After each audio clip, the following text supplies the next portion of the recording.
নমস্কাৰ। ওদালগুৰি জিলাত যিটো ঘটনা সংঘটিত হ'ল তাক লৈ মই সামাজিক মাধ্যমত এটা পোষ্ট লিখিছিলোঁ আৰু বহুতো মানুহে মোক সেই পোষ্টটোত গালি গালাজ কৰিছে। কথাটো হ'ল সেই পোষ্টটো মোৰ নিজা মন্তব্য নহয়। সেই পোষ্টত লিখা কথাখিনি তেখেতৰ কোনোবা চিনাকি মানুহৰ। এতিয়া সেই শিক্ষকজনৰ ভুল আছে নে নাই সেই বিষয়ে মই জ্ঞাত নহয়, কিন্তু মই লিখা পোষ্টটো আছিল তেখেতৰ কোনোবা চিনাকি মানুহৰ কমেণ্টৰ ওপৰত ভিত্তি কৰি লিখা। সেই আব্দুল নামৰ শিক্ষকজনক মই ডাইৰেক্টলি দোষী বুলি ক'লোহেঁতেন যদিহে তেখেতৰ বিষয়ে দিয়া ভিডিঅ'টোত কমেণ্ট কৰা মানুহখিনি কেৱল মুছলমান হ'লহেঁতেন। কিন্তু সেই মানুহখিনি কোন? যিখিনি মানুহে তেখেতৰ হৈ ছেফগাৰ্ড দি কমেণ্ট কৰিছে সেইখিনি কিন্তু অসমীয়া হিন্দু মানুহ, কোনোবা ডেকা, কোনোবা কলিতা, কোনোবা শৰ্মা, মানে তেনেকুৱা মানুহ আৰু যিখিনি মানুহে তেখেতক চিনি পায়। আজিকালি ধৰ্মৰ নামত মানুহে ৰাজনীতি কৰে, সেয়া শিক্ষানুষ্ঠান হওক, সেয়া মন্দিৰ হওক, সেয়া স্কুল, কলেজ, অফিচ কাছাৰী যিয়েই নহওক কিয়। যেতিয়া মানুহৰ মাজত ধৰ্মৰ ৰংটো সোমাই যায় তেতিয়া মানুহে মানুহক চিনি নাপায়, তেতিয়া মানুহে কেৱল ধৰ্ম চিনি পায়। এই ভিডিঅ'টো কোনো ধৰ্মক লৈ নহয়, এই ভিডিঅ'টো কেৱল মানুহক লৈ, মানৱতাক লৈ। সূত্ৰ অনুসৰি সেই ব্যক্তিগৰাকী এগৰাকী ছুগাৰ আৰু হাৰ্ট পেচেণ্ট। তেখেতে বহুদিন ICUত আছিল। তেখেতৰ যিটো চাকৰি সেইটো 5 বছৰীয়া, ইতিমধ্যে 3টা বছৰ পাৰ হৈ গ'ল আৰু 2 বছৰ বাকী আছে, অৰ্থাৎ তেখেত 2 বছৰৰ পাছত ৰিটায়াৰ হ'ব।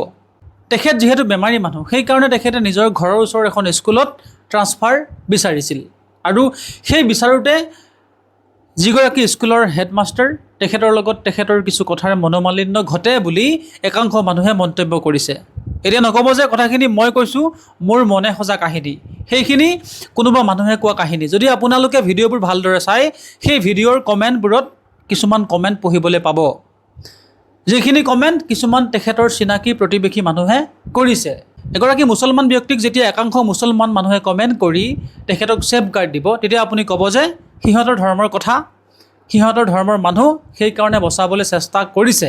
কিন্তু এগৰাকী মুছলমান ব্যক্তিক যেতিয়া একাংশ অসমীয়া মানুহে বচাবলৈ চেষ্টা কৰিছে তেতিয়া হয়তো তাত কিবা নহয় কিবা এটা ৰহস্য লুকাই আছে বা ৰহস্য লুকাই থাকিব, নহ'লে এজন মানুহক কিছুমান মানুহে ভাল বুলি বা ডাইৰেক্টলি বেয়া বুলি মন্তব্য নকৰে। আমাৰ দেশত আইন কানুন, পুলিচ প্ৰশাসন সকলো আছে, প্ৰশাসনে ইয়াৰ উচিত বিচাৰ কৰিব, কিন্তু আমি মানুহ হিচাপে তেখেতৰ যিটো বৃত্তি সেইটোক সন্মান জনোৱা উচিত। এনেকুৱা নহয় যে তেখেত শিক্ষক, তেখেত মুছলমান, সেইকাৰণে তেখেতক আমি ঘৃণ কৰোঁ, তেনেকুৱা নহয়। শিক্ষক মানে শিক্ষকেই, শিক্ষকে ল'ৰা ছোৱালী পঢ়াওঁতে তেখেত কোন ধৰ্মৰ, কোন জাতিৰ সেইবোৰ নেচায়। শিক্ষকে কেৱল মানুহ গঢ়ে, মানুহক পঢ়ুৱায়, ধৰ্ম চাই কোনো শিক্ষকে শিক্ষা নিদিয়ে। মোৰ শিক্ষাগুৰু কেইবাজনো, কোনোবা হিন্দু, কোনোবা মুছলমান, তো সেই বুলিয়ে ছাৰে মোক হিন্দু বুলি সেই মুছলমান ছাৰজনে মোক বেয়া শিক্ষা নাই দিয়া, চবকে একে শিক্ষা দিছে। তেনে ক্ষেত্ৰত যদি এগৰাকী শিক্ষক এনেবোৰ কথাত ফচি যায়, চাকৰিকালৰ শেষ সময়ত যদি এনেকৈ অপমানিত হয়, সেই মানুহজন জীয়াই থাকিবনে? আমি মানুহ হিচাপে কিছুমান কথা ভবাটো উচিত, কাৰণ আমি মানুহ। কি ঠিক আজি তেখেতৰ লগত যি ঘটিছে সেয়া আপোনাৰ লগতো ঘটিব পাৰে, কাৰণ সময়ে মানুহক ক'ত নি থিয় কৰাব সেয়া আপুনি ক'ব নোৱাৰে। সময়ৰ দাস আমাক হয়তো তেওঁৰ ঠাইত কেতিয়াবা আপোনাক বা মোক কোনোবাই তেনেকৈ ফচাবও পাৰে। এতিয়া মই কোৱা নাই যে সেই ঘটনাটো মিছা, কিন্তু উচিত তদন্ত অবিহনে এগৰাকী শিক্ষকক তেনেকৈ মাৰধৰ কৰাটো কিন্তু উচিত নহয়। তাৰোপৰি তেখেত এগৰাকী বেমাৰী মানুহ, তেখেত এগৰাকী বেমাৰী ব্যক্তি, তেখেত মেডিচিনৰ ওপৰত জীয়াই থকা ব্যক্তি। মেডিচিন নহ'লে তেখেতৰ জীৱনটো নচলে। তেনে ক্ষেত্ৰত তেনেকৈ প্ৰখৰ ৰ'দত তেখেতক মাৰপিট কৰিছে, আৰু যদি এই ঘটনাটো মিছা বুলি প্ৰমাণ হয় তেখেত জীয়াই থাকিবনে? তেখেতৰ সেই পৰিয়ালটোৰ যিখিনি সন্মান গৈছে, তেখেতৰ ল'ৰা ছোৱালীৰ যিখিনি সন্মান গৈছে, তেখেতৰ গাঁৱত যিখিনি সন্মান, সেই অঞ্চলটোত তেখেতৰ যিখিনি সন্মান, সেইখিনি ঘূৰি আহিবনে?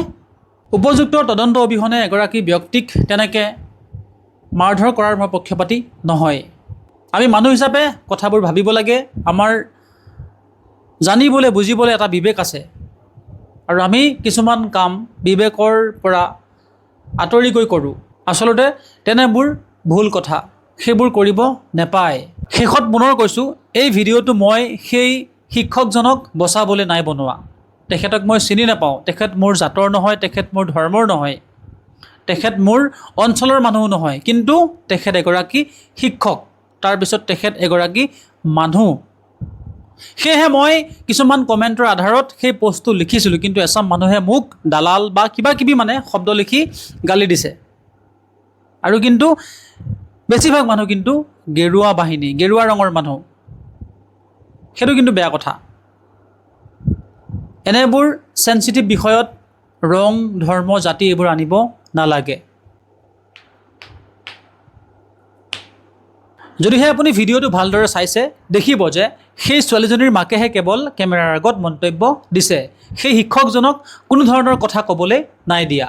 তাৰোপৰি বিদ্যালয়ৰ যিবোৰ ছাত্ৰ ছাত্ৰী আছে সেইবোৰেও কোনো ধৰণৰ মন্তব্য মিডিয়াৰ আগত প্ৰকাশ নাই কৰা। এনেকুৱা লাগিছে যে ভিডিঅ'টো একচেটিয়াভাৱে বনোৱা হৈছে, নিউজটোক একচেটিয়াভাৱে কৰা হৈছে। সেই মানুহজনক ভিডিঅ'টো বনাওঁতেই দোষী সজোৱা হৈছে, কিন্তু তেখেতৰ অপৰাধ ক'ত সেই বিষয়ে কোনো ধৰণৰ মতামত নাই দিয়া। কেৱল আমি নিউজটো পঢ়িছোঁ যে এগৰাকী শিক্ষকে এগৰাকী ৫ম শ্ৰেণীৰ ছাত্ৰীক অপকৰ্ম কৰিছে বিদ্যালয়ত। সেই ভয়ত ছাত্ৰীগৰাকী বিদ্যালয়লৈ নাই অহা, কিন্তু ছাত্ৰীগৰাকীৰ ভাষ্য মিডিয়াত নাই।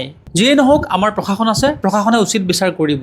যদিহে সেই ব্যক্তিগৰাকী দোষী বুলি প্ৰমাণিত হয়, তেখেতক কঠোৰতকৈ কঠোৰ শাস্তি দিয়ক। আৰু যদিহে তেখেত নিৰ্দোষী বুলি প্ৰমাণ হয়, তেন্তে ইয়াৰ দায়িত্ব কোনে ল'ব সেয়া হ'ব লক্ষণীয়।